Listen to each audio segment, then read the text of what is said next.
What's good, everyone? It's your boy Sifu G, the Esoteric Warrior. Hope everyone's doing good today. And welcome to the Tao of Kung Fu podcast. I'm your host, Sifu G.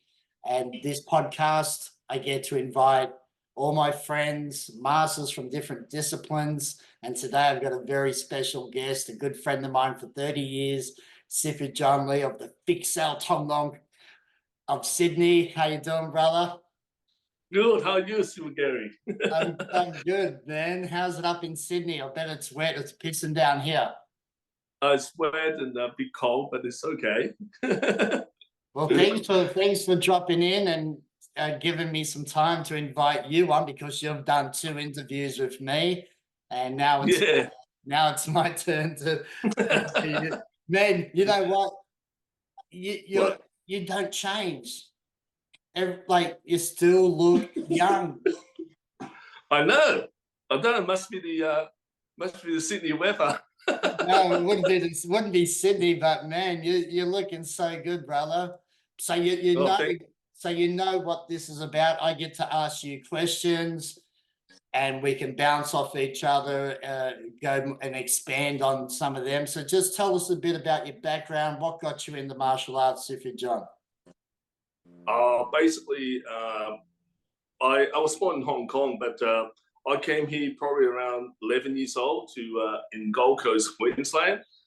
We migrated here in probably 73 December. I think it was a few days before Christmas. We arrived in Gold Coast, Coolangatta, which is somewhere in the Gold Coast, and couldn't speak much English, but went to school, and we started school there. My brother and we had a lot of good Aussie friends, like the white guys, But we had some nasty guy that picked on us all the time. And Bruce Lee was very popular in those days. Even he just died a couple of years, and so they just thought every Chinese person or Asian kids know kung fu, so they keep picking on us. So we constantly got smashed at school. And then one day my dad said, "Look, we need to see the principal." So my father couldn't speak much English, so my cousin, took us over there and to tell the teacher what's happening. And the teacher said, "We can't police the playground, because there's so many kids in the school." So my father said, "Look, took us home and basically didn't say anything." And because my dad was working in the restaurant, and it's right back behind the beach, was waterfront in those days. Yeah. So he used to come teach us kung fu, So it's like he finished work around 10:30, 11 o'clock night time. So take us to the back there and just teach us kung fu to defend ourselves. But your dad also was Choi Li Fat, if I remember. Yeah, a Choi Li Fat guy. Very good with Choi Li Fat. Like with San Sao and all that, he would just teach us the San Sao because, San Sao work. Yeah, and also your dad also was good friends with Master Learn Cho, my sister of Yao Kuman. Yeah, they used to play mahjong and all that, because in those days in Chinatown, you got a lot of Chan Hafu, Learn Cheng, Hak Peter. There's always other masters, they would go to Chinatown, and they would meet up, and they bump into each other, and there's a lot of mahjong places just behind the grocery shop and the restaurants and all that. So they would get there and play, and they would talk about kung fu and play mahjong, the usual things, The usual shit. Usual stuff, they used to do that. That was their living days. I think it was good. I think Bruce Lee did it for a lot of people. Everyone that I've talked to that are out like into over 50, what got him into it was Bruce Lee movies and stuff like that. He was a legend. I think he started most people off after watching. I don't know. It was the 70s, early 70s. I remember 71. I was a kid in Hong Kong. Everyone was into, everyone wanted to be like Bruce Lee. It was just phenomenal. Like, it's so fast, so quick. Everyone just wanted to be like him. So of course, the usual thing was to learn, side kick, jumping side kick, roundhouse, and then spinning back kick. Dai Bai Mei, the big dragon with his tail. We used to do all that stuff like that. Yeah, really, really, really good, and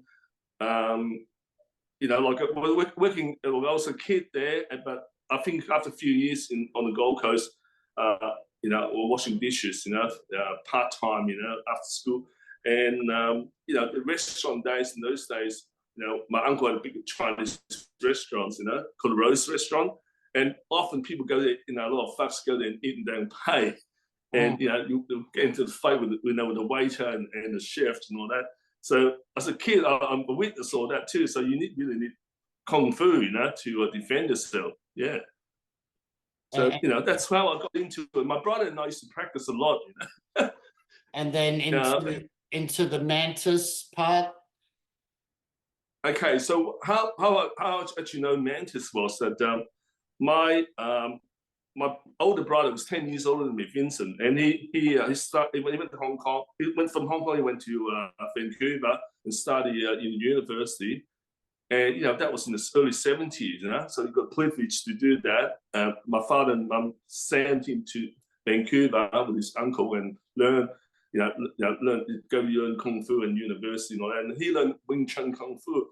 And then he came over around probably 77, 78.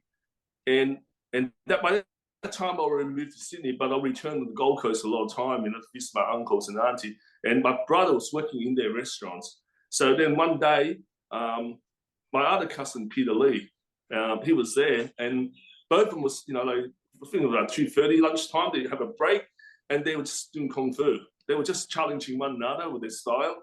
So the first time I saw was Wing Chun against Southern Mantis.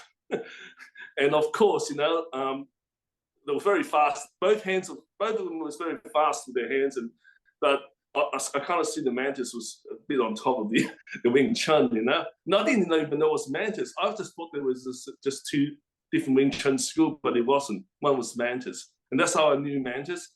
Then I think around 1980, Peter Lee came down to Sydney and visited my dad. My dad had a Chinese restaurant. And after work, my father would ask him, show me your kung fu, and because my father never seen that Southern Mantis, like he heard about it, he never really see it, in front of him. He was showing him the basic technique, and it was really good. He said, "Can you teach your two cousins, John and Michael?" So that's how we got started with the Mantis. Wow. Yeah. So those days, I must say, it was very hard training because we didn't have a gun. It was still in the back of my dad's restaurant, Yeah. And so the basic stuff we used to do is a lot of chai sao, grinding ham, or we used to call toi sao to another name, pushing the hand, but it's used chai sao. We do doi zhong, and we do a lot of gao chui, pei sao, pak sao, all this conditioning.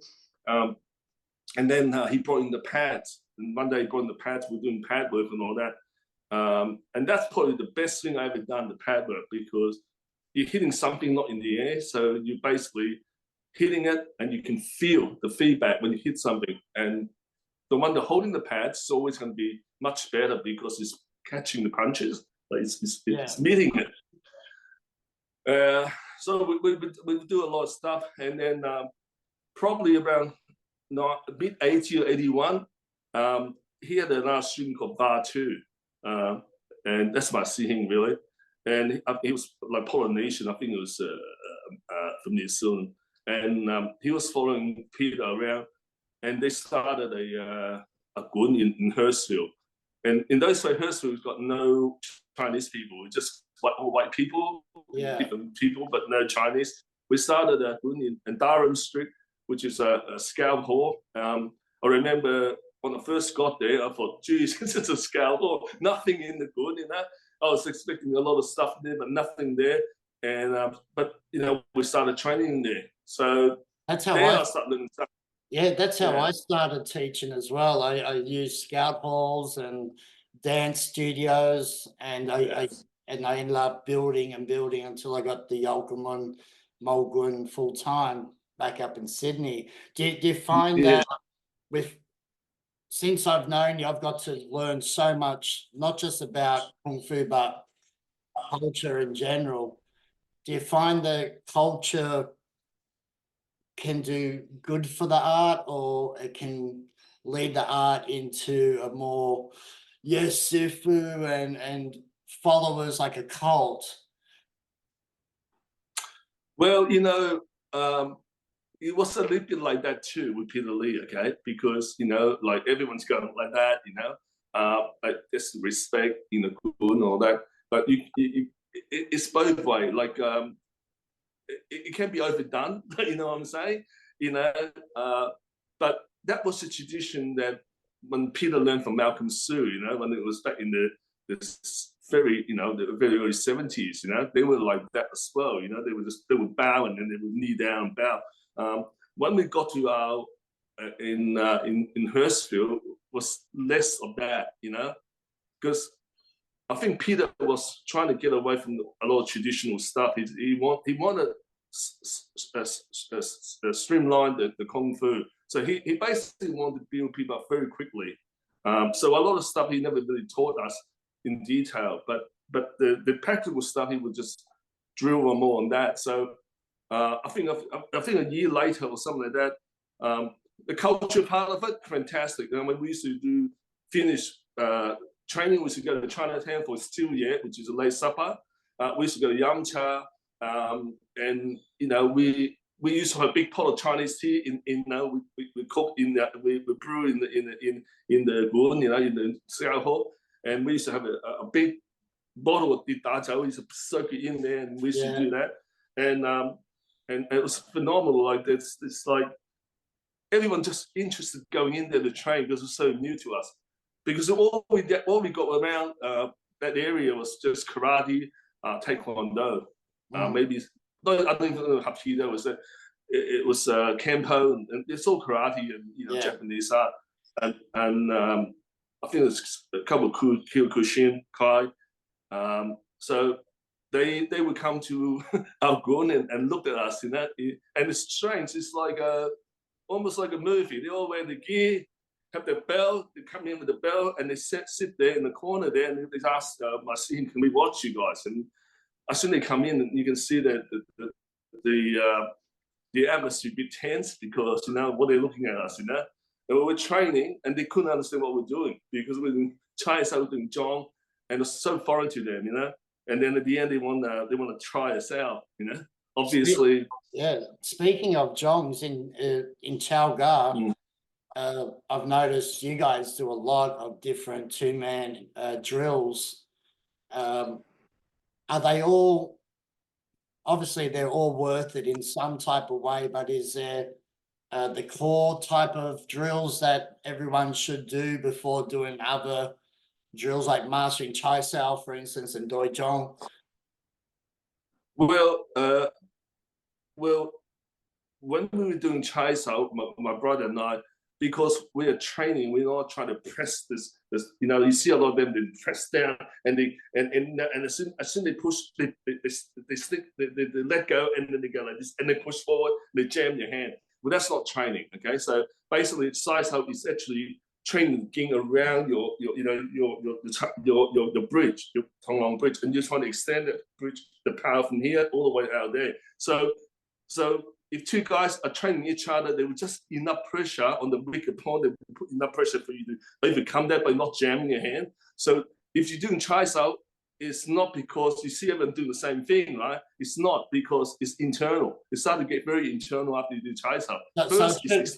So should it be, if I knew I was stronger than someone and I just lock their arm and they're trying to push it, you know that's not going to help the brother or sister advance, right? No. So it must be an even force, even if you're better than me. You got to feed me enough to get me a work, but not to fatigue the arm or bridge straight. Exactly. So then, if you got two person that train each other on the weakest part and the strongest part, and it's the circle starting very get even, the game never stop, then they both are benefiting, you know? And that's why my brother and I got so good at it. I mean, Peter was just really he was my Sifu, but he's also my cousin, right? He was just astonished how fast we got there. In 8 to 10 months, we were so strong, the arm. Not many people can actually control our bridge. And there's no breakage in our game as well. So that was the old day. This is the old school training. The dojong is it's a standard 4 direction dojong, right? Which is trained the Seiban game. But after many years, I had to change the dojong pattern as well. I aimed a few more hands because I found it was lacking on some angle. So I used that, and my brother actually trained the new jongs that we had. It was not new anymore. It's like 30-something years old now. But after a couple of years, we started to develop our own jongs. But we still train the old one, but we don't do a lot of because if you're doing ginger soup pulling back, that's the weakest hand because that's just basically you're just holding on someone's bridge, but you're actually not pressing onto them or redirecting them. You try, it's the weakest hand. You're like, God's soul coming back, this technique is better than coming back like that. Like if you turn your ginger like that and go like that, that is more stronger than that. That is, and your elbow actually moving back. And this one, your elbow stay the same in the God's soul. You're actually learning that short power, which once you go bang like that, this is what you really need. So we changed it as well. So, but we didn't tell Peter about this. My brother and I, we just do this, when we're doing our own training, but we go back to the group and we're doing the same thing where everyone's doing it. So, because we're always challenging each other. It's a better way of doing things. And then we'll do gaucho. Okay, so I remember Peter said to me, "We train different to people in Hong Kong. Our gaucho is actually spinning a lot faster and quicker, and it's more kind of like we just go shoo, shoo, and he can hear it, mate. It's not just go like that. We go wah, wah, and you can feel it. The length and the reach of it. And we should really stuff our hand up. But we know when the data when we train, with hands and get the chin, the palm, and then we start to heal faster. But I don't see that. Like I'm not saying our school don't do it, but we do. But that's how me and my brother used to train all this. And I remember meeting you in the mid-90s, and with Andy Trung, we used to sometimes meet at his fish shop or at an outing or whatever. But I remember the first time I saw the gaucho done, and I've gone, he's doing something with his shoulder, and then you go, I detach it, as in lengthen it, and it blew me mind because I felt the whole wind, what you just said with the boom, boom, like I could feel that go past me, and it was very short, but boom, like lightning. Well, the classic gaucho is lifting up in front of you, and then you do pack sau, pay sau, pop sau, gaucho, and you lift up. It's like a third hit or a finishing hit, right? But my gaucho is not like that. My gaucho is like Bruce Lee's lead punch. Like Bruce Lee actually in Jeet Kune Do, right? He reversed the way that we do in traditional martial arts. Traditional martial arts, the stand go first and then the hand follow. When Bruce hits it, the lead hand go fast first and the leg follows. So that way, when you hit an opponent, it's like it doesn't know when you're going to hit him because you're so quick because your hand's leading it. But you've got to train your hand to be very strong, hitting a target, able to penetrate, and able to flick an eye, bang, I'm got this guy, right? So my gaucho is like that. My gaucho is like, my hands are like that, and you don't know where it's going to come on the left or right, and it's not coming up like that. Raise the arm, you can see the shoulder, the elbow. If you raise your arm like that, I just move. I mean, a good boxer just move and bang, bang, bang, bang, So that is the way I do my gaucho is very different. I mean, this is the first time I tell people, on the podcast. Your reflex for just where it is and boom, it's already out. Yeah, that's when I said, Sifu John knows his stuff, because that was the first time and the way you showed me with the shoulder, detaching the shoulder, and to feel your shoulder yeah, detach, what you call detach, lengthen it. If you don't know, like Galtree can be short, but Sifu John's long arms is like a bloody mantis, right? So if you're a foot away where you think you're not going to get hit, you're still going to get hit with him, because the way he can throw that shoulder, he's got very loose and tight at the same time whenever you want to be. That's what I'm seeing. Yeah. So, tip-bop is detaching the shoulder, and then you slightly move your body that way, and then you do a hop stack, bang, and you move back. When you hop, it's moved that way. Your pace are that way already, and so you're very responsive. But we used to train just on the gaucho with a pad. So how far do we reach? Whip that, and there's a circular motion. The hand come back. It's recovery as well. So when you go down gaucho like that, he moved, you missed. It's hard to recover, isn't it? Yeah, so it's a recovery is. So Gao is it's like the reeling, like fishing, reel. So I do like a fishing reel. So so after a while you get really good at it, and I train with my brother, and we used to go try that, and then we start to move the body. Now this is another concept, right? Because from traditional art like Chole and all that, we used to learn the stance could be solid before we hit, right? But when my brother was into Western boxing, right, because he watched a lot of boxing, and he loved boxing too as well. And my brother was a much better fighter than me. So there are so many fights at school, even in Sydney, that he's so good at fighting. He knew exactly the mechanic of it. So he loved boxing, And he said, "Look, we got to move our tongue long. We can't just stand there like that. We get kicked. So we used to move around, and that's where the moving pad work started. It started at Peter's Gun, in 1981, but we got so good at it in the 88, 90s. We had so many patterns, and then we were so big on pad work, and we could see that even my students are getting really good at it. They're getting challenged by people too, because they go and test the stuff, and they come and tell me, "Hey, Sifu John, it worked." And I said, "Really?" And they would tell me that, and I mean, I probably have to. There's I don't want to mention his name. There's a student that goes to see a few masters. They came and saw me and they lived with me for a week or so in my place, and I showed him the pad work. He went back and showed his student, and they had a fight, a challenge fight in the ring, and his student actually hit the crap out of this guy with the gauchos and peso and peso, and at the end the guy just gave up. He was wearing gear, he wearing the headgear. He said, "Just give up." He said, "I don't want to fight you guys anymore."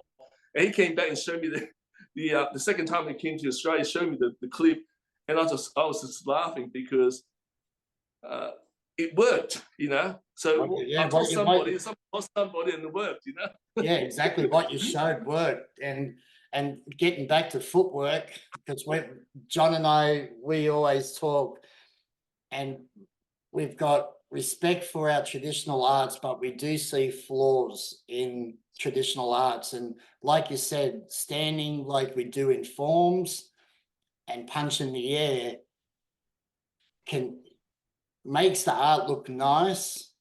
You can generate power. It gives you time to generate power, but on the fly, doing pads or sparring, these arts, to me, coming from a kickboxing and a kicking art like Hapkido, your legs, I would smash those legs because you're not moving. Well, this has always been an issue, right, for traditional guys, because we love doing the forms, because forms are fantastic. They look pretty, they give you a lot of benefit, but as far as real-time fighting is a two different thing, because no one's going to stand there for you to hit. No one's going to compliance and give you a hand. Like all those demo with compliances, they actually looks really good, but then gets to the real thing. I fake a little bit and move them, whack, and I put a left hook and I go boom. the Sifu go down and go, oh, how come he's got hit, you know? And because he's standing there and he's expecting the guy going to stand there like that. Well, the guy's moving. It's moving a different angle. It's about placement, timing, and angles. And your angle's wrong, and he moved back and you hit, and he moved back half an inch. You're not going to get him. It's about making that contact, you know, bang, bang, bang. You know, that's what you need to do, you know. So to me, fighting is a different issue, different concept, you know, different method, you know. So do you just give up the traditional art? No, you don't. You still learn the traditional art and all this stuff like that, but you got to make that live. You got to make that come for yourself. You got to make to work for yourself. So a lot of people, like, we do Mantis and then we train Jongs and we do all different things, and we just stand there and go back and forth, side to side, things like that, and it worked fantastic. So when you're doing Chiso, it's always going to work because you know the angle's going to be there. You know his hand's going to be there. You can feel. You can blindfold yourself. You can do all those Chiso. But when you're actually fighting somebody, it's different because guy's not going to give you the angle. He's going to give you irregular angles, irregular placement. You got to go there and get him, or he's going to get you, and you got to move. So it's a totally different game, you know. So that's why you see a lot of, you know, I don't want to tell you, I don't say it because you can see that on the internet. Everyone see it now. The truth all came out when MMA started. You know, all the traditional art just got smashed. Why? and we were trying to make excuses for him. Nah, he's not good enough. He didn't do something better. He didn't do his Mantis good, but it's got smashed. Why? Because the training's different, you know. So, well, I think my brother actually said to me one day. He said to me, "Look, John, you know, we'll be teaching people kung fu and all that. You know, we really got to try our kung fu with the boxers, you know."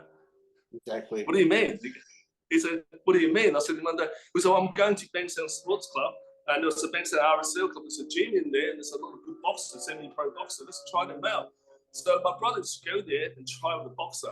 And you know, when you're a kid, you know, even my father, a lot of Chinese uncles tell me, you know, our boxing punches not as strong as Chinese boxing. You know, Chinese boxing punches are not stronger because we're on good stand. We go boom, and we get, you know. We penetrate, we break things. And Western boxing, you know, it's just like a cat scratching your face, you know, that's what they say, yeah. And, but really, we didn't kind of believe that too, you know, because we're like, maybe they got punches and they got power.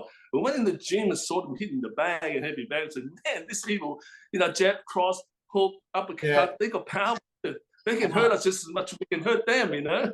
and the difference is Western boxing.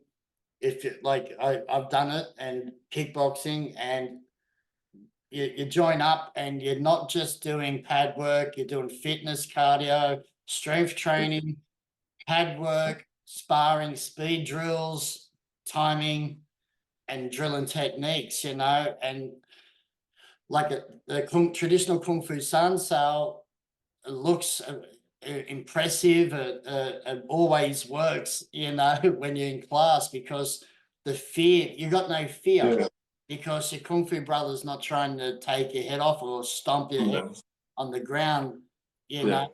So sparring, even if it's light, it can be so good for the practitioner, and the art would advance so much more.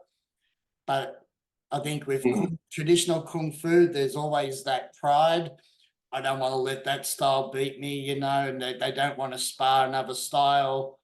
My techniques are too deadly, blah, blah, blah, blah, blah.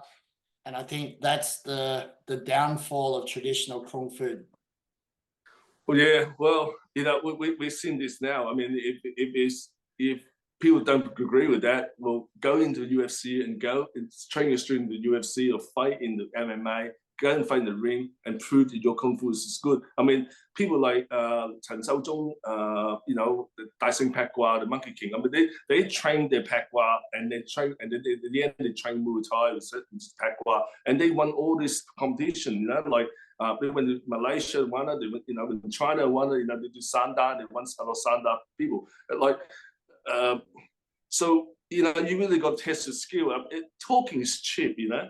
I mean, you can talk all day how good the style is. When you go out in the ring, it's a totally different thing. In the cage, it's totally different. I haven't fought in the cage. I fought a bit, in the gym with some pro boxer, semi-pro boxer, and I found that a lot of my techniques that I need to change a little bit of it, because I can hit and I know, oh wow, like they can within a second they throw 3 or 4 punches. It's not just one punch and you're gonna go, I'm gonna go gas out, I'm gonna stop him, It's not gonna be like that, because once you do gas out, he fake one, you gas out, he's gonna punch through already, and then you got to move south, and your move south, it's always you're chasing someone's punches. So we got 追人的權利, like so you don't want to chase it, right? So, and then next thing you know, bang, it sort of hit you. And the thing is that doesn't matter how much body condition you got, doesn't matter how good your neck gong is, you can hit here, you're gone.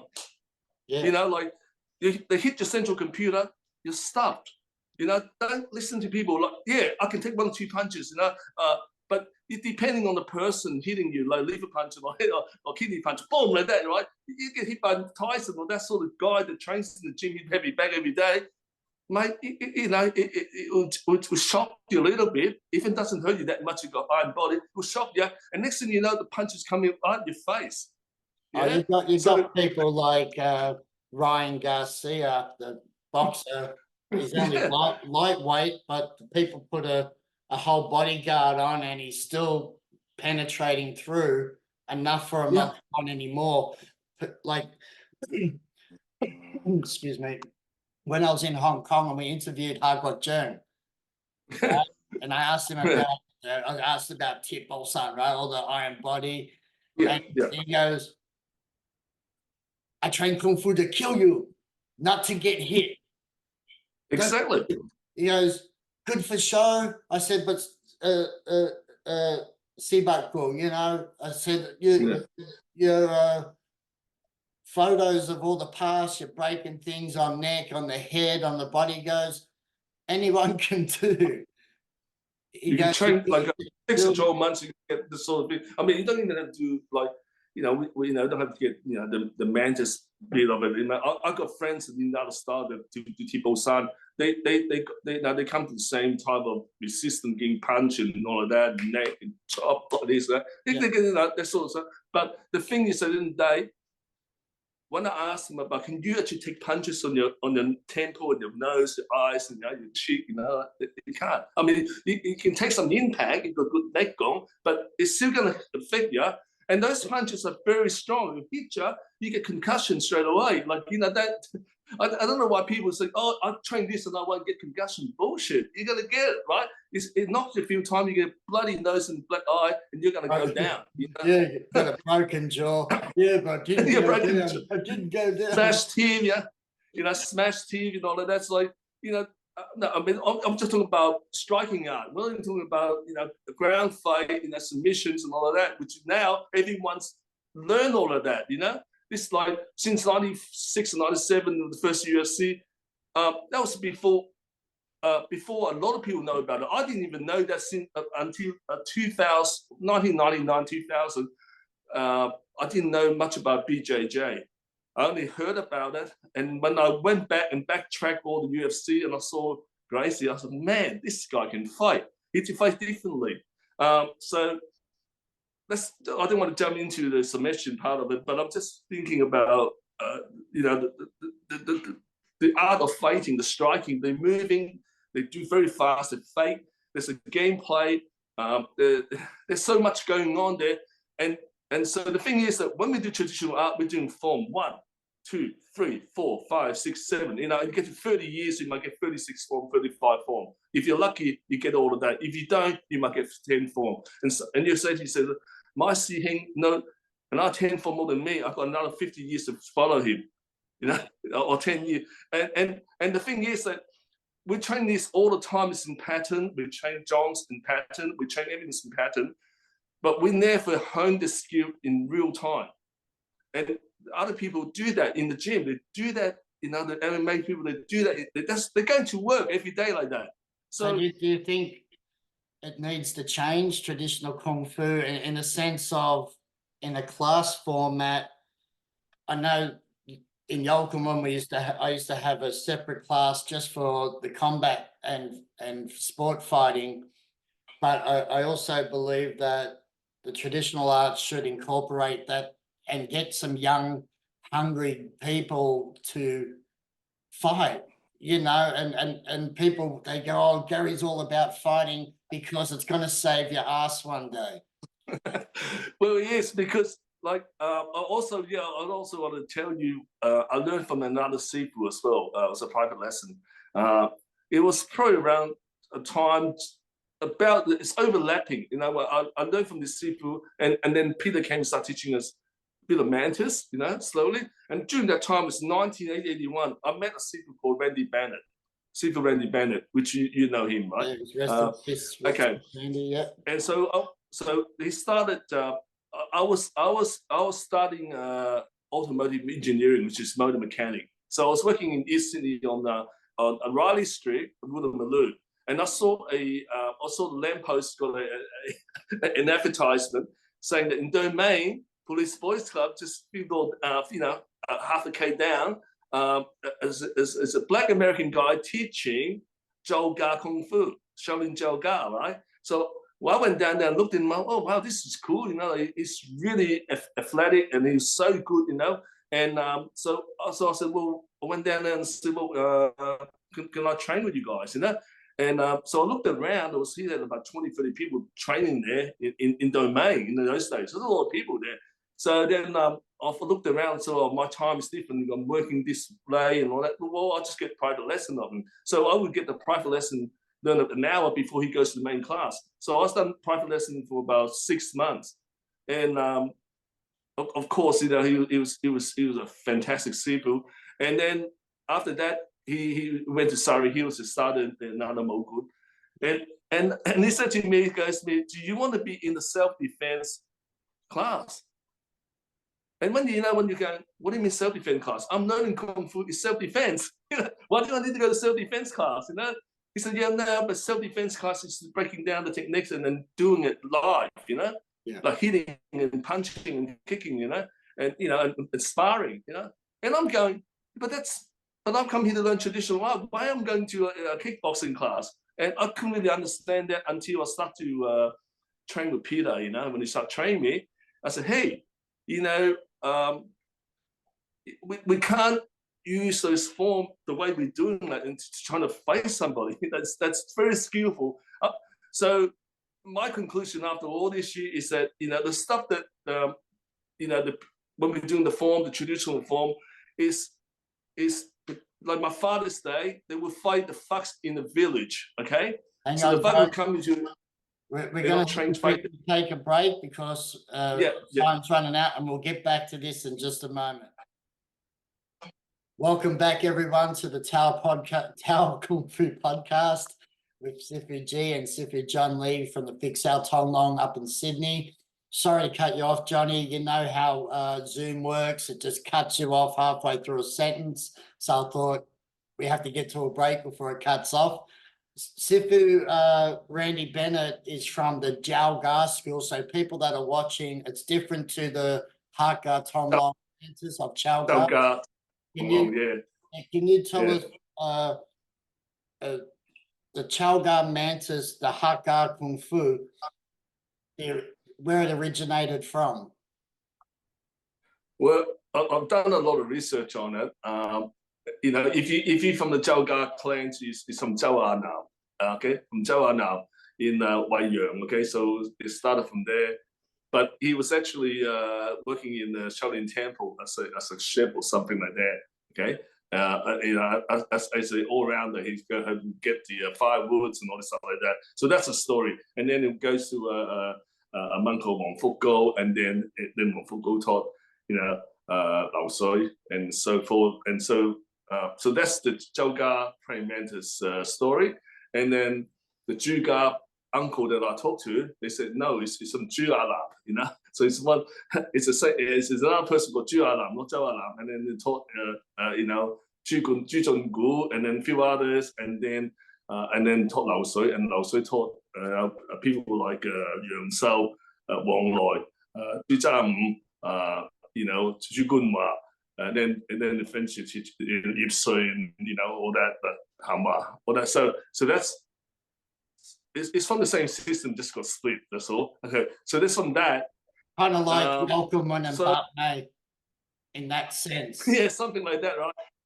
Yeah, so everyone's have got their story about it, but that's not really important. The important thing is that a lot of the traditional hands have changed as well. Like people say, it's pure and all that. That's BS. Everything's just changed. The one teacher teaching five students have different flavors. The way they do things.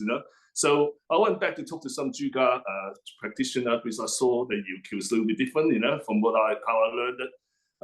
And so, yeah, there's obvious differences now, because now it's so broad now. Everything I think Zhao Gai's got 36 form or something like that, and Zhu Gai's only probably 8, 9, 10 form or something like that, and some are less. So the three main form is 三部剑、三剑腰橋、三劍批橋, right? So we call it 腰橋、批橋, and then later on it came in like big 橋, we call the forcing the bridge. Or step back and pin kill, all right? So if you stand there and you force the brick down, it's big kill, okay? If you have a school, you move back, pin kill. It's a slicing or level bridge. So from there, and then you go to Fatsal, okay? But now we find out that, okay, this in between this is Kamlasal, all right? So that, that Fatsal becomes the sixth form, And Fatsal is actually Buddha's hand, but it's been beautified by Chinese. It's actually Fixal. Original name. What does Fixal mean? Okay, so I heard from a few people, and a few brothers in the Kung Fu circles, they tell me that reinforce what I've been told by my Zhuklam Sifu as well, that taught me build the Zhuklam. It's basically the Taoist monk with the brush, right? Yeah. And they would flip like that, the hand like that, right? To bless the house or to chase out the evil spirits and all that, right? So the Chinese word or the Cantonese word, this action is fake, okay? Or I don't want to swear, but it sounds like a swear word. Fuck so, fuck, fuck and fake. It's the same. It's the same. I'll say it for you. Fuck Sal. Okay, so fake and Fat Sao, it doesn't sound like very nice. It's a Fat Sao, it sounds much better. Fat is Buddhist, Buddhist, So everyone started to call Fat Sao and not calling Fake Sao or Fat Sao because it doesn't sound very nice. It's like you go to a Chinese restaurant, you don't say chicken feet or gai gert, you say feng zhao, phoenix claw, So it's beautify the word. Chinese like to beautify all the words. And funny enough, because you explained the feng jiao, because I love feng jiao at Yamcha, right? And when you said otherwise it was called the chicken feet, then no one would. But eating phoenix feet, hell yeah, Yeah. It's like if you look at the lychee or lychee, lychee, that's how you say in Cantonese. Or then the similar one called long ngan, which is dragon eye. Okay, the yellow one with the same flesh, and dragon eye, long ngan, They would have called this with something else, but why they call it dragon eye? Because it looks like a dragon eye. It's round and that. So Chinese would beautify a lot of the words, and so a lot of the techniques, they would use certain words in placement of the action of it. Okay, so but it's I always question about some of the Chinese words. Like a lot of people think I'm very pedantic because the Chinese word, the character means a lot. How it's all formed. So even some techniques, I don't agree the way they're written the writing because it's not. It's just they're using the sound of the character, but they're actually not using the right character to explain the technique. Okay, so I get into bloody trouble with people as well, right? Because I'm a bit outspoken a little bit, and I challenge your way a lot as well because we have to challenge your way. You know, Absolutely. And that's one thing about you and I, and we say it all the time. We got to think inside and outside the box. yeah, yeah. You learn whatever is inside the box, you treasure that, but you have to expand outside the box because the world's changing. Like, you know, in martial art, people fight very differently. The people that we fought in the 80s, right, early 80s in the Gun, right, they come and challenge us. And the street in George Street in the city, you know, in Hearfield, we used to go to this the rest day and bar, the shanty bar. You know, my sister would just sit across the road in the boot bar and just send us over there to have a fight. I mean, I'm not instigating that, you know, people got to go and fight, yeah. But that was the culture. We go there and fought people that was bigger than us, and we want to prove that our kung fu is good. And that was, you know, that was, you know, nothing. There's no protection. We just go there. We didn't think because we were, you know, we were only 19, 20, 21. We didn't think about all of that. But like I said, going back to challenging the old way. I'm not really challenging the old way. I'm just adding on. You know, I want to make sense of, okay, we got an iPhone 1. It's 2024. If I was still using iPhone 1, I'd be really stupid. I'd be so backwards, unbelievable. You know, so you know, we have to think ahead of things. But the world's changing so quickly. Like, you can practically like learn anything on YouTube. Seriously. Yeah. Or anything on video. Yeah. I mean, you can get, if you really want to learn self-tuition, you got that fire in you, and you got that intelligence in you, you can learn it. And then when you get to the real Sifu and learning it, and you put that together, some Sifu will actually quite surprised. Hey, you actually know how to do all of that, you know? But obviously, you still need partner to train.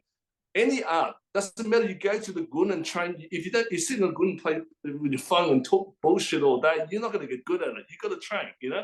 So, so people that go to the MMA gym, they don't just sit around, talk around, do killing in the air. They actually hit people, hit object, you know. So to them, it's just like a walk in the park. To us, it's probably like, oh wow, bang, bang, bang, bang, bang, you know. But like I said, you know, we're constantly learning new things anyway. I mean, I remember you showing me video of Eric Paulson. Yeah, you know? yeah. You know, I mean, the first time I seen Eric Paulson, I said, man, I was like, if I stand in front of Eric Paulson, I'd be in trouble. Yeah. You know, even the stuff that I know, you know, and physically he's taller than me, he's wider than me, he's stronger than me. And I had to use my tongue against him, but he's you know, submission, you know, shooter wrestling. You know, I don't know those arts. I don't know how to get on, you know, get back on the, you know, on my feet, you know, submit me, you know, like I were on the ground and what I'm going to do. So it made me rethink about, you know, when I first learned Tonglong, it's fantastic. You know, probably the best art I ever learned. And the first 3 years of Tonglong had gave me the very good foundation for me to learn other arts and learning, you know, advancing in Tonglong. But I was never like that, because out of the whole group, you know, that Peter would say to me that you're not going to make it, because I was a skinny little kid going in there to train, and my brother was big, you know, and you know, all my siblings were very big. They were very strong, and I didn't think I could survive. But I kept at it. You know, I used to come home. My mum was just like, "Oh, please don't go back to the, you know, to Peter, because you got all the bruises everywhere. You get knocked here and all of that. Why you keep going back there?" You know? And I thought, hang on, I need to get through this, because, you know, as the months went by, it got easier. You know, the pain, you know, it's not so painful. I can recover a lot quicker. When you're young, you can recover. I think that these arts, the haka arts, are very punishing on the body. Not many people without proper Chitta, Heigung, and that's another thing to touch on. I think these arts develop a certain type of mindset for people, and only certain people will master it. Not everyone can master these haka arts. The power, the posture, the structure is not like boxing or any of the other arts that most people have seen, you know. Well, you know, that's true, because this sort of art, a lot of people give up. Like, you know, if you start teaching a class that we were teaching in the 80s, I bet you nowadays we probably get 80-90% people drop out. You will have 10% people left, you know. So my generation of people was, you know, I'm not saying the new generation are not strong, but I'm saying that most of us back then, we had nobody phones or anything like that, you know, we had no internet. All we do is, you know, we were disco, you know, and we got disco with a few things, but we got nothing going for us. So what we do is just train, you know. So for us to go to a gun to train with your Kung Fu brother and sister was, you know, was the thing. And after that, we go hang out to Chinatown or a Chinese restaurant doing late supper, and we talk about Kung Fu and talk about life, you know, in general. So it was very good. That was a fantastic time. I'm sure that, you know, you can feel that was a fantastic time for Kung Fu. Nowadays,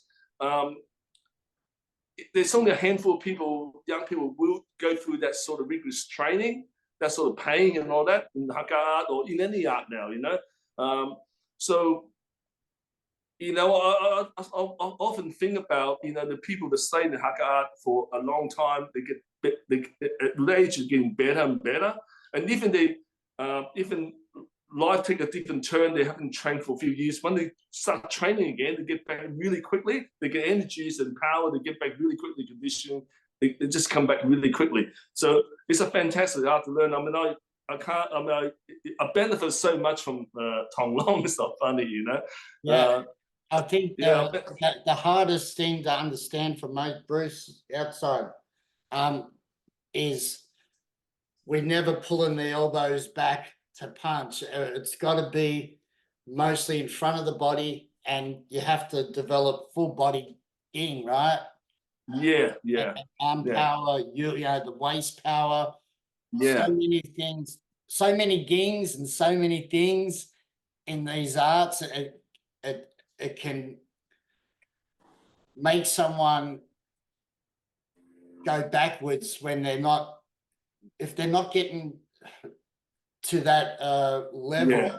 It can turn people off. Like, I can't get that gang or the shock power, and the other Kung Fu brother can do that really well. What's wrong with me? And they give up. A lot of people give up before the seed even sprouts. You know what I mean?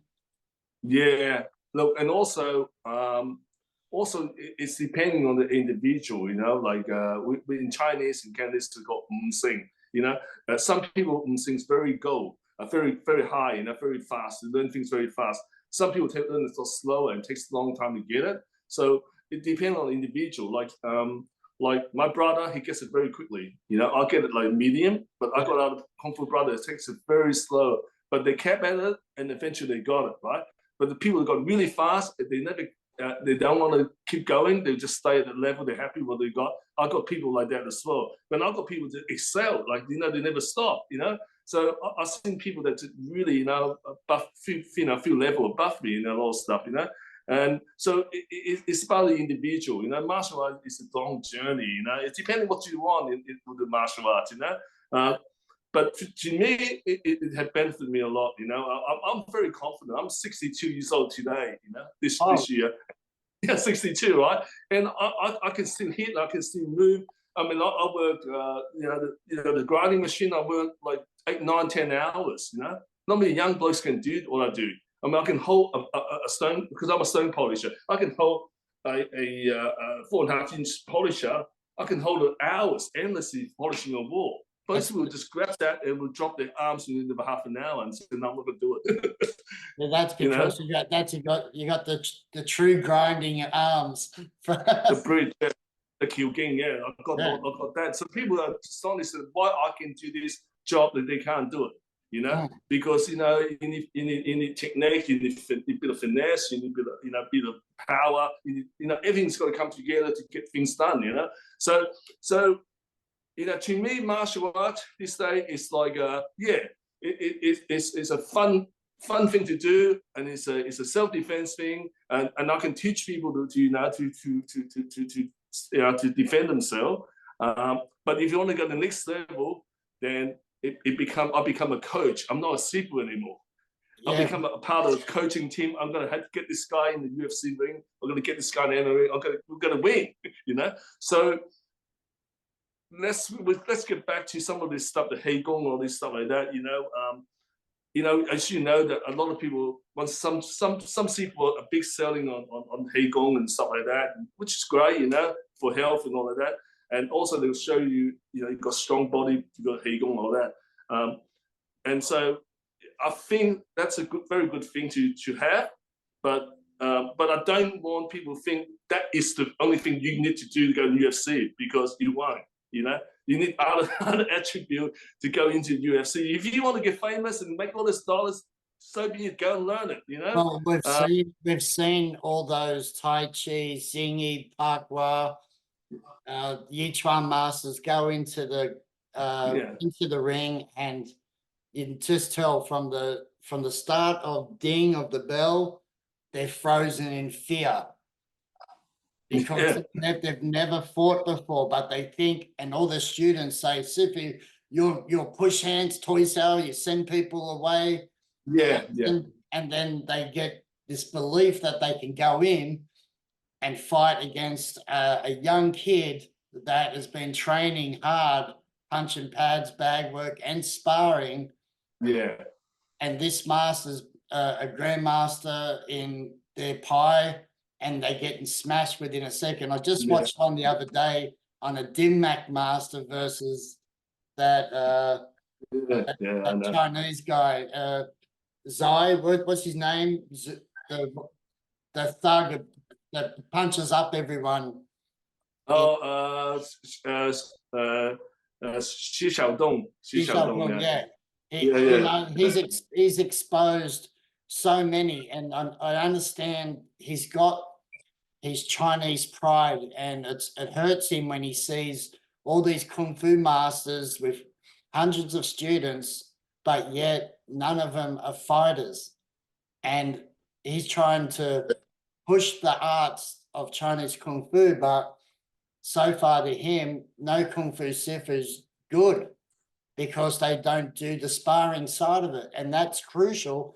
The kung fu has lost the combative side compared to when we grew up in Chinatown, and we've said this many times, that we could walk down one street, there'll be Wing Chun, Chuli Fat, Teng Sao Do, Yong Gumun, Jin Woo Kun, all in one little pot that you can go and pick from. And now Chinatown in Sydney is hardly a school left. Yeah, it's only Chuli Fat, and not everyone's moved out of the way, and there's not many things happening, and it's kind of dying as well. And that's a shame, because in the 80s, growing up in the 70s, 80s in Chinatown, that was the thing. We go there and we see different schools. They have their different fighting techniques. They have their different classes and all of that, and you join and you look at it, and you go and visit the Sifu, and even you do your own art, and you go out there in celebration with the dragons or whatever, or lion dance, and I believe there was unicorn as well, and and it was just joined together. But we don't have that anymore. That sort of culture is gone now. It's more about I do good art to just to keep it alive, but not really fighting. Fighting is a different thing. Fighting is a different thing. Yeah, it's just for health and to pass a tradition, a dying tradition on. And it's a shame, because I believe if they did just as much combat as part of their traditional training, they could be really successful. But again, those masters are now old, and once they're gone, who knows what's going to happen? You know what I mean? Well, time goes so really quick. Remember with Ching was 2001, and those old people that I know from all different styles, and most of them are not here anymore. They passed away, and some in a nursing home. When Hong Kong, and learning from Lee Gok Leung, and he was very old, and he was about 70 something there. I believe he was had a did that clinic. His son, wasn't really interested in taking over the did that clinic. I don't know, one of my friends trying to look them up, and the did that's closed or something like that. So it's happening in Sydney, it's happening everywhere. And you know, you got a few masters still, you know, in Zhouga, we still got a few masters coming out to teach, right, which is good, you know. But, you know, another art, I don't know. I don't know how long we go on for. But the thing is, with your art, right, you once you put on the gloves, even the MMA gloves or whatever, and you're sparring, and you're fighting, and you're moving, you're not going to kill one another. Like, this is another thing that we talk about, right? Most students guys think that, oh, we're sparring, and my hand's too dangerous, I'm gonna kill you with a peso, and that's it. You know, they bang, bang, bang, that's it. There's no more sparring. It's the way that we fight in Mantis. We go in there and we lure you in, and we go, as soon as you come in the center line, we start chopping in, and we're gonna kill you, and we're gonna kill each other. So there's no more sparring. It don't have to be bloody like that, because sparring is learning about timing, moving. You tap, tap, tap. Yeah, you don't have yeah. Haven't they ever learned or heard about light sparring? Right? It's not a fight to the death, guys. When I it's spar, not a bloody paper, you know, like, you know. So to me, it's very strange, you know, it's how they think like that. a lot of pride and ego in the traditional kung fu, because such and such style just beat another person's style. Man, it's so fucking backwards. It destroys the art. You know, It is, because for my experience in the gym, and this guy's semi-pro, and he's punching so quickly, right? So the first thing I used, wasn't any fancy technique from the 36 form that I learned, or, you know, I think I learned by 28 or 29, you know. Some of them from videos showed me, some from, you know, Siheng and some Siso, but it doesn't really matter, it's just a form, right? And you got all those techniques, and, you know, the only techniques that I actually use to stop them, there's only 3 or 4 techniques. And the first techniques that I use, trying to keep those punches coming in at bay, is probably Pok Sao, okay, Fun Kill, okay, or Gang Sao, okay, and maybe a bit of Ga Sao, but very fast and coming back and move. So basically, the guy was punching me so quickly, he's moving me around. You have to find an opening. He's not giving opening to you. It's not like he's going like that and open, and you can chop. He's moving and he's finding your opening. So after that, I thought, hang on, I can't use my technique like that, like traditional way.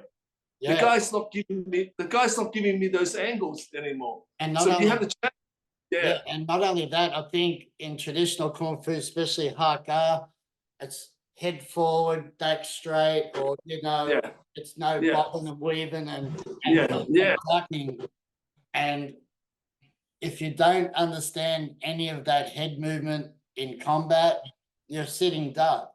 And that's why light sparring can benefit every school, and it doesn't have to be a fight to the death. And if you're better, and you'll find that you're better than some students, or they're better than you. And if you've got respect, you know you're not going to pull the trigger and just boom and drop them. You know, you get them, and then if you go, look, you're dropping your guard, your right hand, or you're not doing this, you help the person. You don't just, touch gloves, I'm going to try and just drop you. It's smashing. It's not like that.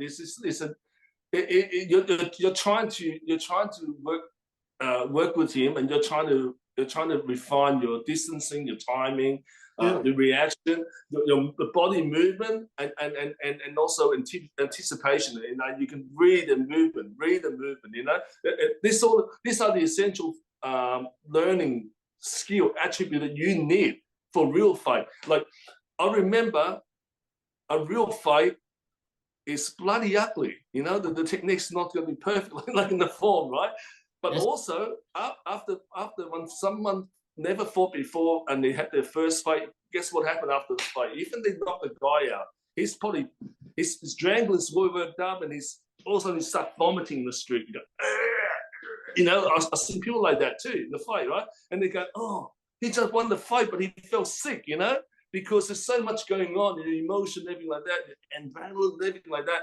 So, but when you go and spar in the ring, and you have a few fights, you know, you get conditioned with that sort of that sort of condition, like fear, the fear and all that. It gets smaller and smaller.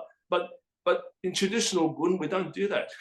Everything is very safe, isn't it? You're not going to get hurt with jongs. You're not going to get hurt with doing this, doing that, doing form. So so people will tend to say, well, I'll go there for different reasons. I'll go there for fitness and health. Well, that's great, fantastic, do that. But if I want to go there and I'm not working in the industry like security or in an industry that I'm going to face people like I'm a first responder and someone's going to whack me behind me for no reason, or then I need to self-defense, and I need to learn this art, and I need to actually wire up myself, So when we do pad work and when we do sparring, we're wiring up our hands. So your hands wire up. Like if your hands not wire up, doesn't matter what form you got, doesn't matter what level you got, you can't fight. You got to wire it up. So it's hard to explain to people because a few guys came to me. Like I taught back in 2000. I taught the Navy divers. The Navy divers.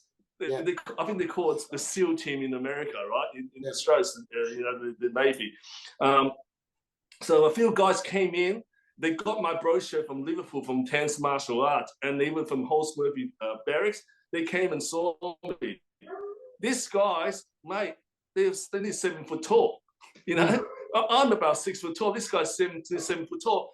Very well built, very well conditioned. I was in my 40s and they were in their 20s. Okay, so I was 20. So, mate, they were fantastic. Like, they were very robust, and they were boxers and they were kickboxers, and mate, they were hard to beat. Like I had to really, lift my game and wire up my hands when I showed them things. But you see, these sort of people, when they learn the Haka, they're awesome. Yeah. But they're so disciplined because they've been through the army training, getting shot at, they're fantastic. So they learned, I think, probably about a few lessons of me, and they had to move to Townsville. They would be pretty sad because they want to stay with me. They went to Townsville and they resided there. They've done their 5 years or 6 years services, for diver teams and all that. Yeah. And like things like that. So you were trained in traditional kung fu and fall like that, and those guys walked in there.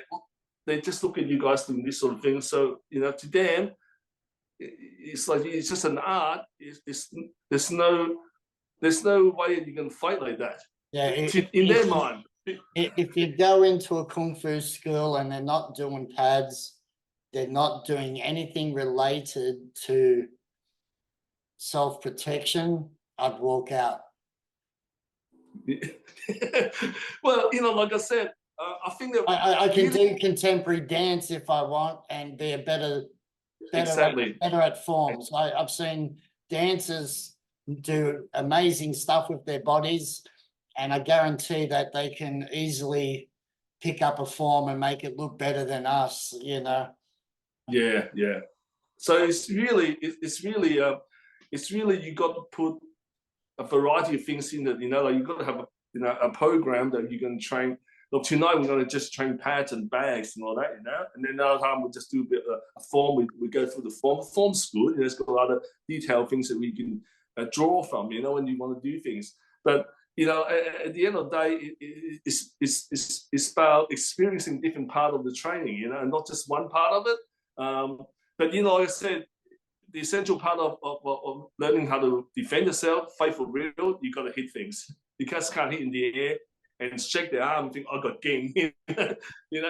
I've done some internal. When you hit something, the feedback. Like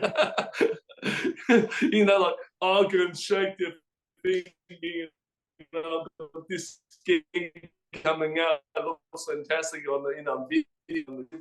Go, oh, fantastic. But when you feedback to it, I remember probably in 75, 76, and I remember I saw Peter Lee, hit a guy, in a restaurant, and this guy was a big guy, big tummy. He ate, he didn't want to pay, and it's outside his dad's restaurant, and the fighters were fighting and all that, and there was a bunch of guys.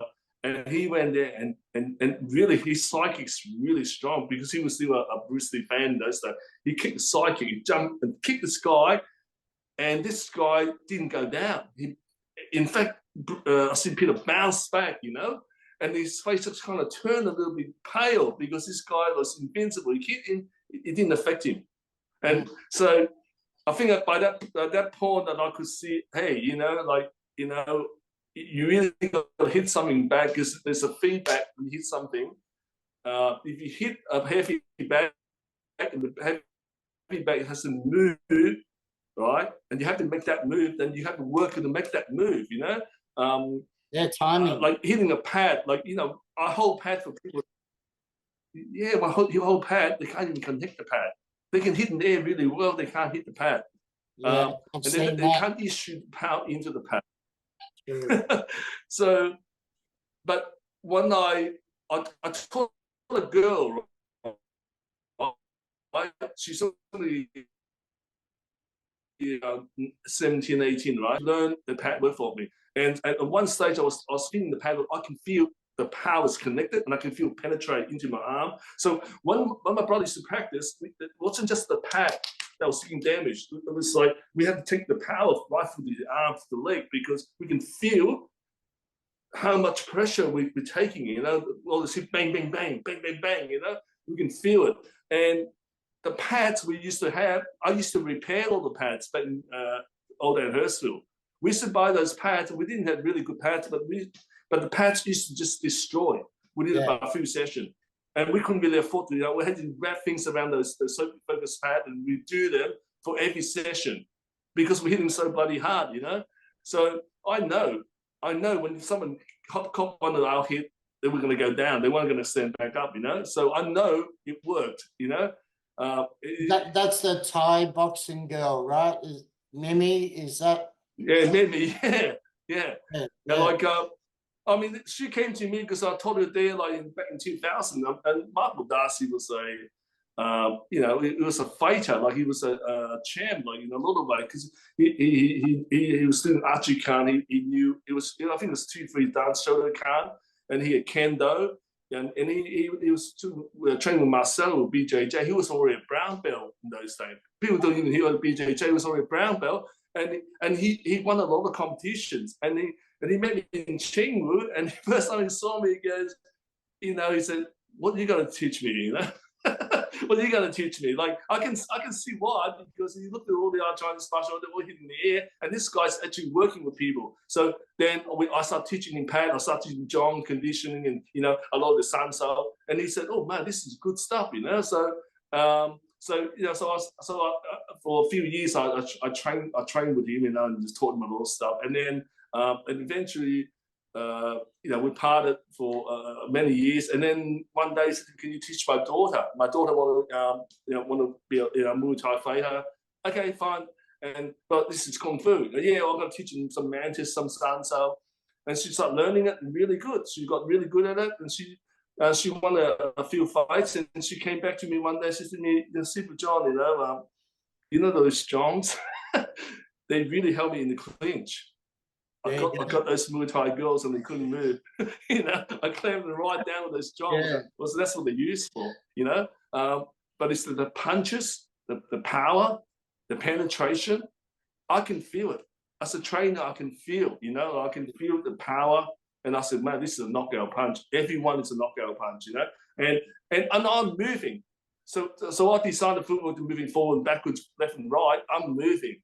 So I'm not just standing there holding a pad and you're going to hit it. You're going to hit it for sure. I'm moving, and you got to time it. Yeah. That's more of a basic. In the beginning, you learn just static, learn how to hit it, and then stepping and hitting, moving back, angle off, bob weave, bang, bang, bang. I love all that. I think Kung Fu needs more of it, to be honest. Well, Garry, makes him fitter and stronger. Oh, absolutely. You do a session like that with with me or with my other people, the student. If you do a session like that with about an hour and a half, you just stop. We used to do time compression pad work. What I mean is that I'll give you a set of pattern. You just got to release it, right? You don't even think about it, because that's the pattern, all right? So if someone punches you, jab and cross, you're just going to start whipping it out, right? So you got one pattern, and then and then you can face another guy. It's got a different pattern again. The left and right, and then the third guy's like if you got like you're in the middle, like subji, one behind you, and then you can fight that one. Yeah. And boom, boom. Okay. All right. So you know that when you face that guy, you got to unleash your pattern. All right. So and it could be going forward, or you can going backward, hitting going backward. All right. So we designed those patterns for the guy to train. So okay. So we can put one guy in the middle of it with two guys, two Pac-Man, right? One guy's hitting, and then we put the clock on. 1 minute go do it, and then when they get the last the second minute.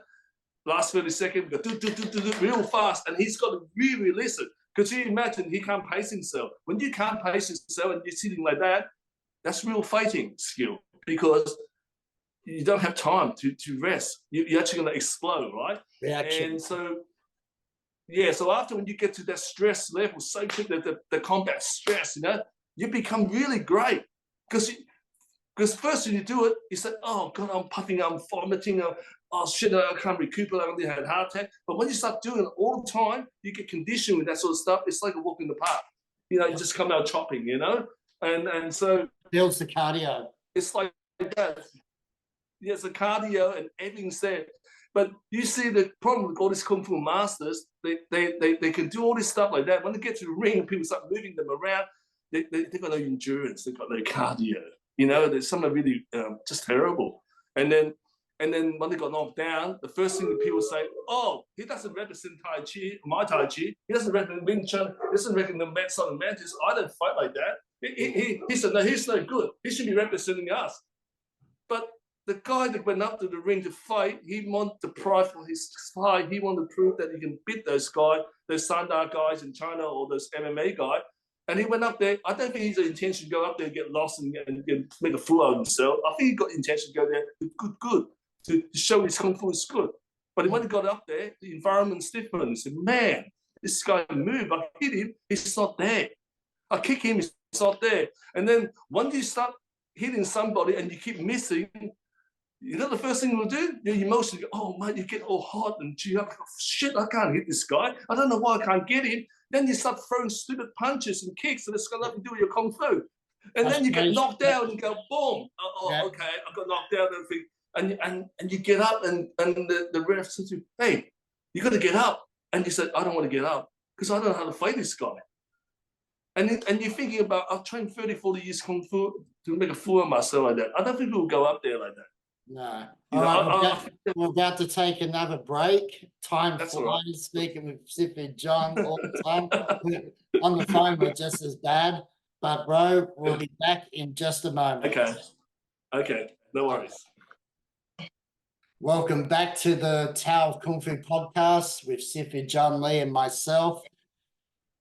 Sorry for the breaks all the time, brother, but you know how it goes.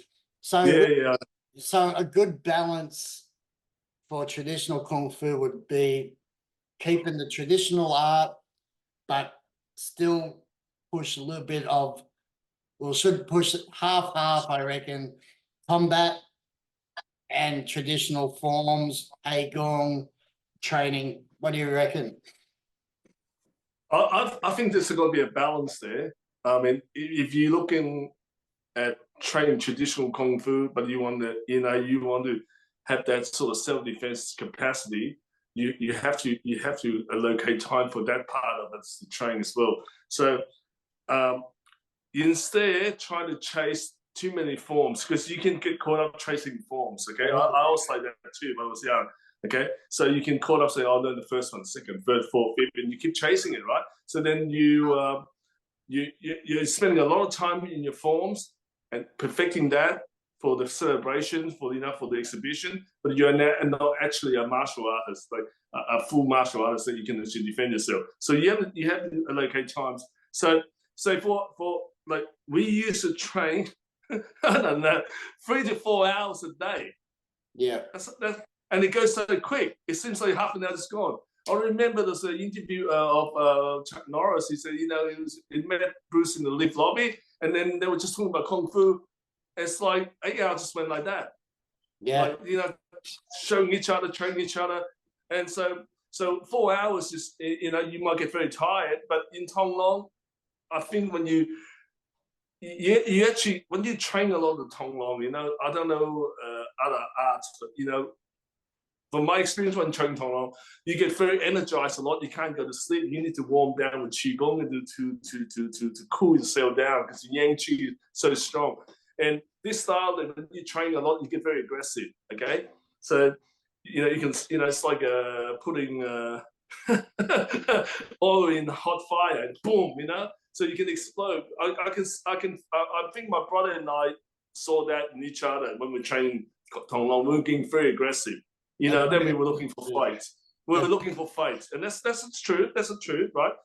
There's no sugarcoating it. And so we never got taught from Peter how to cool down. You know, until much later. So speaking of that, I know Chao Ga has a combination of Hei Gong, some for power, some for health, and I think the long form that we spoke about, Yang San Gong. That's an interpreter, or well, there's Hap Zhong Gong and there's Sabat Am Ging Sao, you know, and there's you know, obviously they're talking about Yang San Gong, which is a long form, you know, which I've seen it as well. Not particularly the thing that, you know, is very similar to a lot of the stuff that we learn from the internal art. And what about Sambo Jin done slow and relaxed? Yes. Well, you know, like from my sources, I can't name who told me all of this, but and I actually saw them doing it as well. That you can do Sambo Jin in 3 different ways. You can do Sambo Jin as an internal system. Shooting it out, like, and you know, dynamic tensioning, okay, and you can do it. You can do it very soft, just like a Tai Chi form, like not Tai Chi, but a soft form, you know. And then you basically, you feel the energy, you breathe, you sing the thing in Dantian, and you move the Qi around. Now, a lot of people say, "How do I know that I'm going to move the Qi around?" Well, you get to a stage when you breathe in a lot and you're banking the Dantian overflow, then you can actually move that Qi around your fingers into your tips. Okay, so to me, the beginning, the choking, you know, and Sambo Jin is very rough, and then you start to get very smooth, and you got to get shoot up the shock power, that little shock power that you got, and then you know, you train different ways, and like I train more of the Gang, which is the hidden Gang, right? So when I do the Gang, it's dynamic tensioning, but it's not overdoing it. Okay, I call it muscle loading, something like muscle loading, and another movie is continuous. So my Sambo Jin is the continuous, right? It doesn't just break like that. No, like how we do first time. My Sambo Jin, when I do Gang, it's very slow. You know, I could do like Gang Sambo Jin, I can do maybe for about 15-20 minutes a set, you know, like, or half an hour a set, you know. So there are different ways you can play it, and then then you got the Yikap Sambo Jin, which is supposed to simulate a Ging, right? Simulate the shock power. But a lot of people still do it with heavy hand. They want to get the heavy arm. So in Tong Long, you will get first you would get very condition your arm, then you start to get the gong sao, which is the bow hand, very heavy hand. All right. So you do a lot of Dui Chai sao, you will get that heavy hand. And then but if your hand's too heavy, then you can't do shock power, isn't it? Because you're heavy, right? So you got to unlearn that a little bit, or not unlearn, just not do too much of it, do something else, some exercise for shock power. So shock power is like you touch a hot spoon and you move, and that's the power, right? So it's more springy, subconscious reaction too. Yeah, so you're basically able to stop and start, you trigger that shock in your body, and I can't really show you how to do it. I'll show you how to do it, but I can't really put that in my student. They have to come in one day, and one day they just get it. Like me, I just got it one day. Okay, it's a lot to do with firing off the muscle fibers, the short twitch fibers and tendons. Yeah, and that could take someone years before they can understand it. some people can do it like that, and some may never get that level. Okay, so how I got to inspire, because I see one of the elders in Joga, some of them can do it, some can't do it. I don't know why, but some can't really show it. But they got heavy hand, they got heavy bow arm. They can hit really hard, and you can see they can just come in and destroy things, but they don't have shock power. You get some people that got the rotational loop power, but they don't have other power. Now, the people that got shock power, usually they're quite slim in some way, right? And they got they're very sinewy, like sinewy, yeah. They're sinewy. And they got this sort of structure. I've seen that. Okay, who did I see in Hong Kong? Lee got learn. Okay, so I went to Hong Kong to some people. I think it was like 2003 or 4. I can't remember. A long time ago, 20-something years ago. I walked in there. I saw this old guy. It was only like 5 foot something tall, and he asked me, "What are you here for?" For did that? I said, "No." I said, "I want to learn Zhuk Lam Ji Tong Long." And he said, "Are you Hakka?" I said, "No, I'm not Hakka. My wife's Hakka. I'm not Hakka." And he goes, "Okay, what's your name?" I said, "John Lee." I said in Chinese name, Lee Zhong. Okay, and he goes, "Oh, it's also Lee. It's another Lee, right?" So anyway, he said, "You did Tong Long before?" I said, "Yeah." I was very frank. I said, "I've done Zhou Ga from Peter Lee, been in Australia." So he showed me, I said, "Well, I'll show you a couple of things, This is the way that I've been taught by my sifu, and this is the way that how you show student would do in Hong Kong." Okay, so I'll show both ways, and I'll show about probably up to I think up to Fasao. I can't remember, maybe Big Q. Okay, I'll show them about 4 or 5 form. Then he said to me, "Oh, this one look like our system. This one look like the Fasao look like the Danzhong." Oh, okay, I think that was Danzhong, Fixao Danzhong, right? And so Fixao Danzhong, and so he started showing me. And when he was doing it, the first time I seen really refined shock power in front of me, right in front of me, because I was sitting on videos, and but when you see a person doing in front of you, and it's just a half a million, and I can feel his skin, I can feel his skin, and that's when I said, "Man, this guy's really cool, And then so anyway, he kind of had me. He goes, he's a Sejat. He told me, little nephew, "Sejat, sit down." He said, "Your kung fu not bad, He said, "Your kung fu not bad, So I've got a lot of things to learn from you. And would you like to take me in as a student?" He said, "No." He wasn't interested. He wasn't interested in taking me as a student. And so I used to hang around there all the time. Every time I go to Hong Kong, a few times I just go up there to Boon and talk to him about it. And he's a treat patient. He said, "It's like you going to Hak Kok journey is too busy treating patients, Time to this guy, from Australia coming all the way here." And so I said, I'm here to visit my mother-in-law. She lives in Ma Fu, which is on the other side of Hong Kong, the island there. I had to travel 9 cents in bus and 45 minutes to get to his place. So anyway, eventually he started teaching me stuff, which is I'm grateful for. And the shock power is inspired by his hands. Yeah, I was inspired to try to learn like him,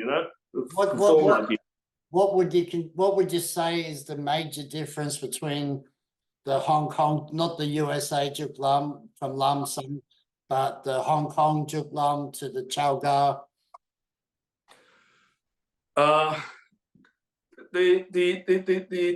Hong the Zhou Ga Tong Long that I learned, it developed the Chai Sao, the bridge is very strong and all that. Okay, in Zhuk Lam in Hong Kong they don't do as much that sort of training. Okay, they do have Chai Kill and they do have gap kill and all this. They do have the different type of Zhong, but that's not so much on that. They start off this straight away. They into this sort of shock power hand, It's strange. Like this. It's already got the DNA of it, straight away. Where I don't see that in Zhou Ga. I see in Zhou Ga very later, but not every master I see got it. Some masters got it, some don't. Okay? But in Zhuk Lam, the emphasis non-soft, one heart, non-soft power, one heart. And so you can see that they use a lot more body. So the Zhuk Lam people, in New Territory, a lot of them they learn Bat Mei and Zhuk Lam together. Oh, because it's so because the mechanics it's very similar. I'm about me, it's got looking and use a lot of compression, the ribs and all that, and boom like that. And Zhuk Lam use a lot of the waist, But in Zhou Ga, we say that we don't want to show too much the waist, It's just a little bit of it, And but Zhuk Lam a little bit more, and it's more when they first start off, the whole body is all connected. When Zhou Ga, we more concentrate first on the heavy bridge. Get that right first, get the ma right, but not so much in the whole body throwing at you. So when they're going to hit you, it's whole body hitting you. It's not just the arm. So it's like this, right? This is a food for thought, right? If you clamp down on your stance and you suck up your testicle and your buttocks, right, and you hit straight away in your right? You hit out, or you do your pace out, okay? Would you get more power than you lift your heel up like a frog about to spring and hit a target? If you were hitting the pad, which one is stronger? The one you suck up on the floor and try to bring the earth chi into your dantian and you're hitting out, or do you smooth your body and slightly hit your heel and bang, hit the target? Which one is will get a better result as far power-wise and penetration? Well, to me, the heel off will give you more centrifugal force for the foot twisting and snap. Yeah. Boxing and Iron Snake does the same way. It's interesting how you say that, because I interviewed I don't interview him. Actually, I had a private conversation with my sister, okay? And he's trained in the old days, and he did train with the grandmasters, okay? So I can't name him, and he told me that he said the heel up and get the twist and got more power. That's coming from his experience, He asked me the same question, because we all do that in the sambo team. We suck up and we clamp leg, and then we pull our thing in there, and then we put we do that from Nanchoy, and then we build it, and then we shock that out, the power. But we only do that in the air, and there's no measurement hitting an object. But if I put a pad in front of you, which is actually, like the guy holding the pad would tell you exactly how much penetration have you got by sucking up, or actually you move the heel in your body using the centrifugal force, so whack, and then which one is more powerful? And it would say to you, shit, the one that he moved, So it kind of like that. So I can't say that in Zhuk Lam they do try to put you in that direction when you first start learning Zhuk Lam, That's why the training's a little bit different from Zhou Ga, from my experience. In a fight, like you said, it's messy, it's ugly. I couldn't even think about standing there, toes, sucking my balls up to throw one punch. You can't fight. If you can't fight like that, I can see how forms when we got the feet all flat and you grip your toes are great for tongue action, because you need to have that wrestling strong base to sock sow or suck in, right? But throwing a punch, you need to, if you roll onto your toes, it's not a bad thing, guys. It's not a bad thing. Well, I know one instructor. I know one instructor I don't want to even name, right? Because I know a lot of people around. I mean, they all know me. I know a lot of people. I respect them, and they're teachers, and they're fantastic. But the one teacher told me that you move like a mantis. You go forward, big ball, boom, big ball, boom. You just go for a big ball, and you go forward straight, and then you get into the center line and whatever the side, and you're going to hit them straight on, And I'm going, okay, so the class was moving like that, forward, and I'm going, how are you going to fight like that? Because obviously, if you're fighting a very sweet boxer, he's going to move. He's going to move the sides up, whack, So you go forward, your gas up, and the angle's there, but he moved here, hits right through here with overhead, and you caught one, right? So how's that going to work? I've seen down there. Yes, it's a training method to get the jin choi out there, to get the power there, but it's simply a training tool. It's not fighting.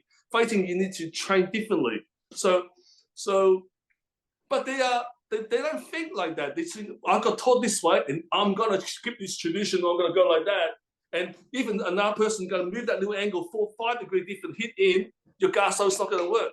Yeah, check left foot. Like I say, if I leave my gaucho and start to gaucho on the thing, the guy charges in and then grabs it slides from here and goes to a side control. I'm on the ground. Like just a strong body shot. Boom. Body shot. Or he just gives you a little hit and you're gonna react. You have to react, right? It's a person he react and he goes around the side, hits you down, and he goes, shit, I'm on the ground now. Now I gotta get myself back up. I'm gonna start to do ground fight skill. I don't have ground fight skill. Well, then that's bad, isn't it? Well, yeah, exactly. And for the people that don't know, Big Bowl is a charging step we use in Yolkamun and Butt May. So it's a common stepping, coming forward, charging. It's closer distance, but the object that you're trying to close to, is he gonna stay there? Yeah. If he reacts, then you have to react differently. It's through transition. You charge in, get your shot, then you may throw a hook and have to move out, right? And get back out. But not everyone stands toe to toe.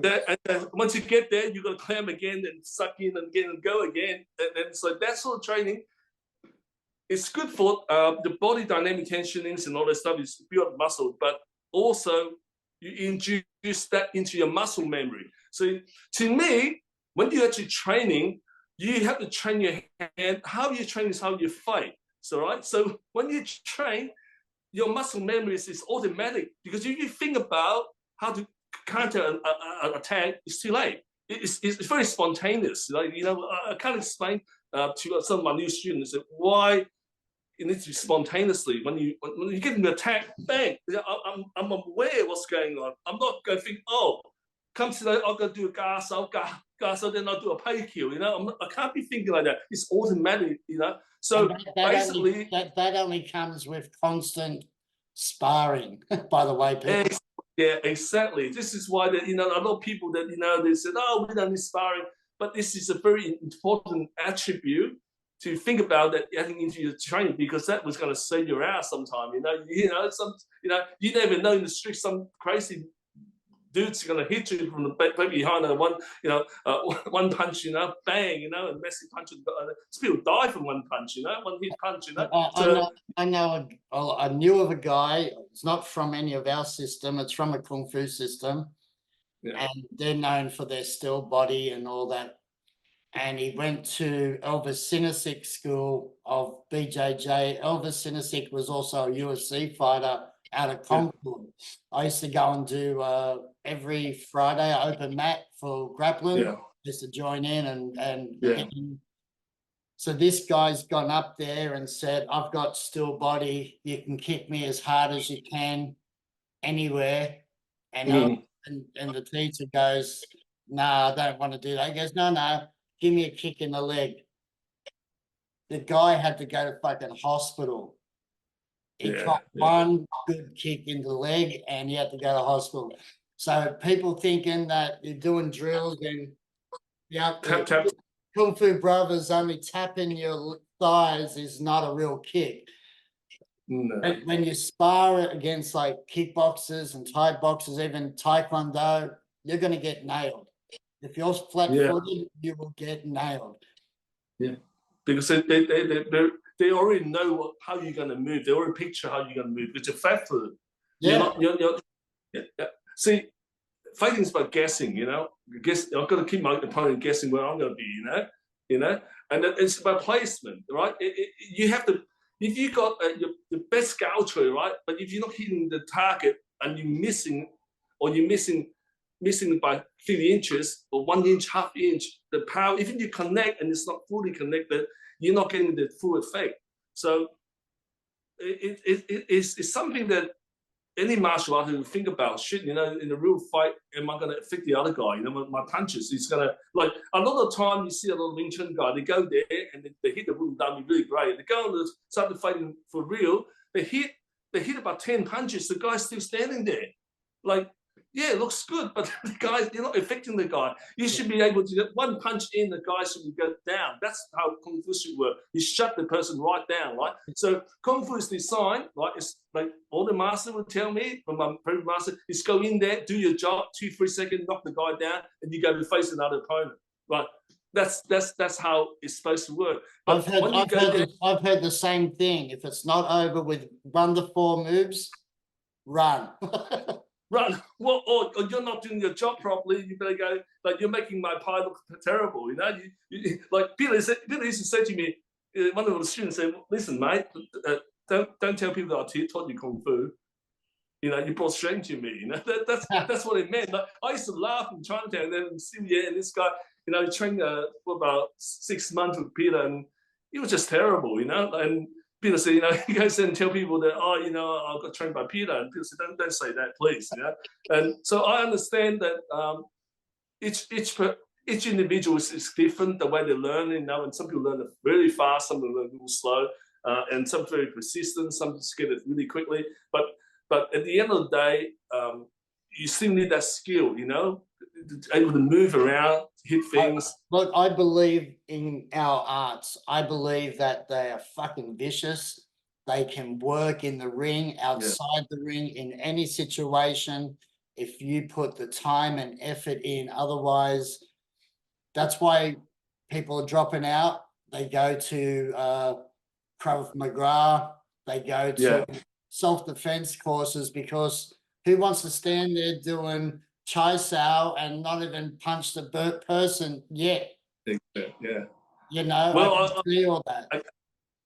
Well, you know, I agree on that. Look, you know, all those Chai Sao Zhong training, they're very basic. They give you the structures, give you the thing. Once you've got that sort of power, it's enough. You don't have to keep training, you know, all the time. You have to train different things with your time. Like, if it's 4 hours in the training, you should able to put a large part of the thing in the paper and sparring, because that's what you really need. Like, if you're not in the fighting, then by all means, go and train your form. You know, go and train your thing. You know, I mean, who cares? You know, but if you're serious about defending yourself in the street, but then you need to train the way you fight. How you train is how you fight. Like, people always say maybe it was because of my background with kickboxing and all that, but my whole work life has been a bodyguard for the Packers, Harry Packer, Jamie Packer, the owners of Westfields. So I was bodyguarding some big names, and not only that, working security on the door in hospitals.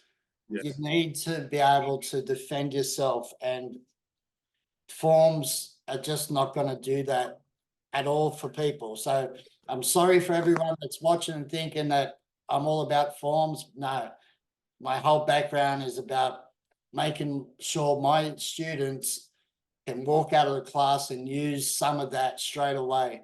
Like, you got people that go to boxing, kickboxing, BJJ, the first thing they do is they learn how to punch, kick, or grapple from day one.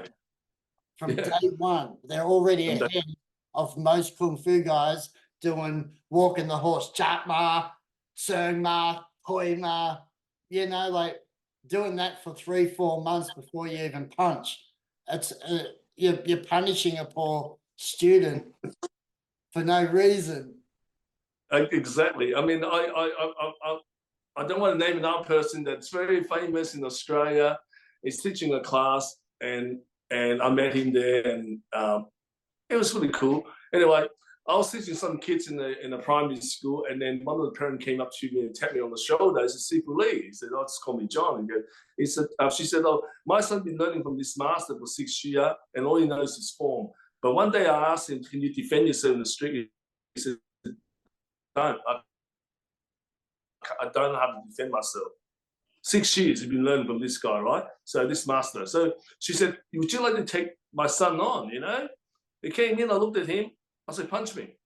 And it looks fantastic the way he moved, but there's no power behind his punch. There's no connection. And if I move a little bit, he's a bit lost. He didn't know where to move, right? And I thought, mate, I said, you have to start again from the beginning, from the basic. The basic, how you get your punch, how you get connection, you know? So, you know, if you say Hang Ma and then the old day and Jap Ma, it brought them to tears. This generation people don't want to learn all that. I mean, it's like how much should be just the first few lessons, just to get the basic of the structure of the mantis, how it's supposed to move. But for someone like me that's been playing with this stuff for such a long time, there's different movement in mantis. It's not just straight. There's a lot of movement. But the thing is that what I found is that from my experience, experiment with my students, that I can teach them those moves, shoe bow and all this stuff, kilon bow and tick bow and all this stuff. I can do that, but there's still pattern that I tell them to move, right? But they're not pattern that come naturally under pressure. But in pad work, if I put 3 or 4 guys in front of you, you got to go, and they pushing you onto you, and your legs got to move accordingly to their movement and the target. Then naturally you will move into those maneuvers without thinking about it. Yeah. So you're being forced. Otherwise, if you don't adjust the feet right, none of the hands are gonna make perfect contact. You will naturally learn how to do that in real time, learn those footwork, the real footwork in real time, because the irregular footwork pattern, the irregular way that you've been forced to do it. But you're still using a lot of shubo and maybe not 100% perfect, kilon bow cross step. It's not like that. Maybe just a little bit, you move to the side, you move back that way. You're able to use those footwork naturally under pressure. And that's very, very important, under pressure. Because if I just teach you the pattern, just move around the room, otherwise, a big pattern that I'll teach you, and you can move all around the whole paw and it looks fantastic. But when you come to real fighting against a boxer, you can't use those footwork. So what am I doing those footwork for? So I saw my student actually move when we forced them in different ways. And I record their footwork. I said, look at your footwork. It's naturally. You look bloody clumsy in the first few sessions.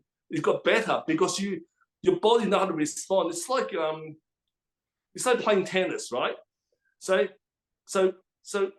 Roger Federer hit this cross court, and then Nadal's got to run and get this thing, right? Get this ball. So he runs across. He doesn't care how many steps he's going to run across and what patterns. He just runs across and hits it. But then he got a lob, but he's got to move back. He's got to run back and move back this way. It's naturally done under pressure. So they learn all this footwork, not because they learn this pattern, learn how to play tennis. They learn it because the ball hits it different ways, and they're learning this footwork. It's Kung Fu the same. If you doing pad work and sparring, your footwork moves naturally. But if I give you a set of footwork, so you have to do like that, perfect, then it's not really Kung Fu. It's just a pattern I'm showing you. Yeah, it's pre-arranged and it's not subconscious. Yeah, and then I'll have to mark you, give you okay, you passed this level. I'm gonna say, oh, you do all your pattern perfectly, and I'll say to myself, I'm not really. You got 5 ticks. You don't know if you pattern properly, And then I'll say, okay, you passed. You got a certificate. Oh yeah, no, or whatever level, whatever. They go, oh really? And I said, okay, now we'll put you in pad work. You look bloody terrible. You get hit on center, but you know what is pad work. You know what is foot pattern. You know the movement, all the stepping. Why don't you use it? Oh, because it's not the class. Your class is showing me where to move. I said, you have to make this yourself. Yeah, true. You just have to learn how to move under pressure. You got to learn how to defend yourself under pressure. You got how to anticipate. You have to parry the hands, And so if you just hold your hand like that, guys, and expect someone's going to give you that bridge or offer that bridge for you, if he hits you, and you're trying to top in, you got to go to your pattern. If you don't do the pattern and go straight like release the machine gun, then you wait for the next one come in. You walk forever. You're gonna catch. You're chasing punches. You can't play like that. So that's why we kind of like touch on this topic of say, are we leaving traditional stuff? And I said no. We're actually expanding on the traditional stuff. We're expanding. We're not giving up. traditional stuff. That's a bit. I think people got you wrong, and they say, "Oh, we don't want this bloody Chinese kung fu now. We want the new modern kung fu." We're not like that. It's not like that. It's expanding on understanding all those set pattern and form. They're basic to me. Doesn't matter. You go to 36 form Wushu, so they're bloody basic stuff. If you can't pull them off in real time, they're no good. I tell two guys that was really good fighters, right? I said, when one guy comes to me and he doesn't know how to fight, all my techniques and all the 36 form I learned will work on this guy. When the guy's a trained fighter, there's very little techniques that I can use fast enough to stop him, to counter him. So my technique is shorter. It's only a few movements that I use. The difference is I use different angle, different placement, different power, and different reaction. Yeah, mindset. That's unreal. That's unreal information. I think what you just said needs to be ingrained in everyone, because all the forms in the world that I've learnt, there's a lot of fillers, right? Fillers, they repeat, right? I waited so long to learn Mang Fu Chat Lam, you know, the tiger exiting the forest. And man, it's one of the worst forms. It's not a form I like at all. I waited all for that, and it's like, my God, I can win just Tongji-kun. Okay, this is food for thought for this is Tong Long's topic, right? I'm going to get shot by saying this, right? I'm going to tell you what's in my mind anyway. Okay, so first form in Zhao Gao we learn Sambo Jin, okay? Both hands hitting out, come clamp, dao shou, and then we go like that. Second form we learn, okay? We started using single hand technique, yield, dao, income. So we're using 1, 2, 3, and the 4 techniques, we're changing hand. So and now we're adding the rear hand or the guard hand, right? We're using that, okay? Third form, we're using Pai, Mut, Tan, Dao, 4 technique, and then we change 5 technique grab, and then we change to the different hand, right? So we are actually advancing now, because we're using 4 techniques and the opposite hand, 5 techniques opposite hand. Now we get to pin kill or big kill. I'll go 1, 2, both hands are moving, right? The second technique, third, with the one hand go 4, and then the fifth move back, both hands are moving. So now we're adding hands that's moving, all right? And then we get to some screw have come la shou or yum yum come la shou. So we go chop, gao chui, push forward, got shou, okay? Breaking hand, And so we got both hands working, right? On the fifth form. Guess what? When you get to fa shou, you would expect there's a lot more alternating hands and moving and all of that, but no, you're going 1, 2, 3, 4, 5, 6, 7. Then you're using one hand, holding this hand there, and using 1, 2, 3, 4, 5, 6, 7, 8, 9 technique, and go back your left hand, and then both hands like that. So, can you fight like that with fa shou? No. Seriously, can you fight? No, but you know what I'm saying? You've gone backward, because you're using 2 hands, come last up, moving and how to defend yourself. And you went back to opening up the center line in fa shou. It's strange. It's strange to me. Yeah, that's strange. Because I remember having a chat with you. A lot of what I teach in Bak Mei and that, and Yokomun, it's always 2 hands working together, not one hand doing certain things and then the other hand, like in or any Mantis I've seen. Well, like I said, okay, most people learn fa shou after 3 years, 4 years later, okay? So you basically have the first 4 or 5 form already ingrained into you. You're training the single hand, single little bit, double hand, double hand, and all of a sudden you got to 5th form, come last, so you're in alternating hand, and there's beautiful sounds in there, a chop, and then a cover hand, and the gao chui, and then you've got big kill, then you got shou, then you got your pop shou, you got those hands, right? And and then as you come back, you've got the 5 palm, right, which is Tou Zhang, right, which is 18 or people call Tou Zhang, right? And and Sifu Paul's called come la shou, okay? So, but then we go to fa shou, and it's like both hands. We're doing the same time, same movement, and then we isolate that one, and they're just using this hand, and then Stephen stop at this hand, then we go forward like that, and then we go bao zhong pan, bao zhong, and it's like, yeah, I don't know. To me, it's a very look. I'm gonna get shot by this by the Jalgar people because I'm part of the Jalgar family here, but I'm able to speak my mind as an individual martial artist, and so you should, and so everyone should, and that's what brings. I'm not afraid to speak my mind. Okay, bloody hell, I'm 62 this year. Yeah, you know, I'm not 22. I'm not 22, mate. You know, so I speak my bloody mind. You know, I'm more Aussie than Chinese in the way I think. You know, they call me bananas. You know, in Hong Kong, but yellow on the outside, white on the inside. That's what banana means.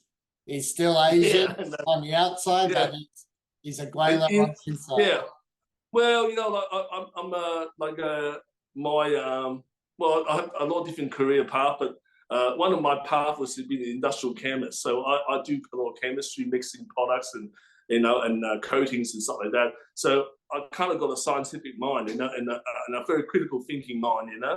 I don't just. You tell me something, I've got to think about it. Is it real? I've got to try it out, you know, because I do experiment on the bloody coatings and the sealers and the chemicals and shit. That doesn't work like that. It's applied chemicals too, because not just I remember not just theory that it's a little peak. Yeah. I remember about 20-something years ago when we were making the Tita goal. Yeah. Remember, because I call him the mad scientist.